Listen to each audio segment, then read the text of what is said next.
অৰুণাচল প্ৰদেশৰ কামেঙত ভয়াবহ হিমস্খলনত মৃত্যু হৈছে 7 গৰাকীকৈ ভাৰতৰ বীৰ জোৱানৰ।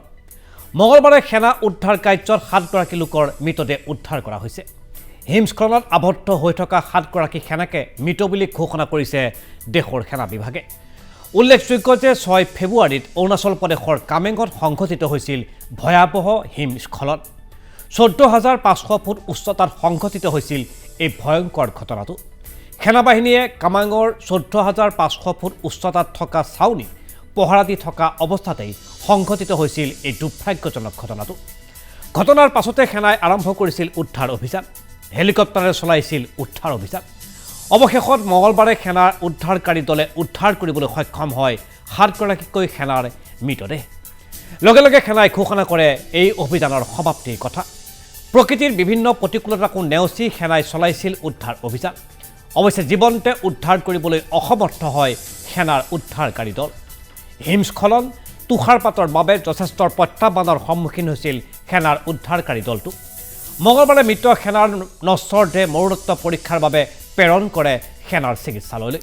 উল্লেখযোগ্য যে ভাৰত চীন সীমান্তৰ এই কামেং অঞ্চলত নিয়মীয়া তালাচী চলাবলৈ গৈছিল ভাৰতীয় এই 7 গৰাকী বীৰ জোৱানে।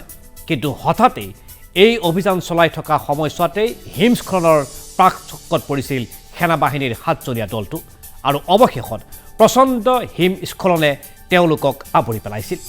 48 ঘণ্টা ধৰি তেওঁলোকক বিচাৰি ভাৰতীয় সেনাবাহিনীয়ে চলালে বিশেষ অভিযান। অৱশেষত অভিযান নিষ্ফল হ'ল, অৰ্থাৎ 7 গৰাকী বীৰ ভাৰতীয় জোৱানৰ নিথৰ দেহে উদ্ধাৰ কৰিবলৈ সক্ষম হ'ল সেনাবাহিনীৰ জোৱানসকল। চীনে প্ৰতিটো মুহূৰ্ততেই অৰুণাচললৈ লোলুপ দৃষ্টি দি আহিছে। চীনে প্ৰতি মুহূৰ্ততেই অৰুণাচলৰ ভূমি আগ্ৰাসনৰ চেষ্টা অব্যাহত ৰাখিছে। তেনে সময়তেই অৰুণাচলৰ আগ্ৰাসন ৰোধ কৰিবলৈ গৈ 7 গৰাকীকৈ ভাৰতৰ বীৰ জোৱানে মৃত্যু সাৱটি ল'ব লগা হোৱা ঘটনাই প্ৰত্যেকগৰাকী ভাৰতীয় লোকৰ অন্তৰ কঁপাই তুলিছে। প্ৰত্যেকগৰাকী ভাৰতীয় লোকৰ এই মুহূৰ্তত খবৰ পোৱাৰ পিছত চকু পানী। দেশৰ স্বাভিমান, দেশৰ অখণ্ডতা, শত্ৰু ৰাষ্ট্ৰৰ পৰা ভাৰতক ৰক্ষা কৰিবলৈ গৈ প্ৰবল হিমস্খলনৰ মাজত পৰি 7 গৰাকীকৈ বীৰ জোৱানে শেষ নিশ্বাস ত্যাগ কৰিলে।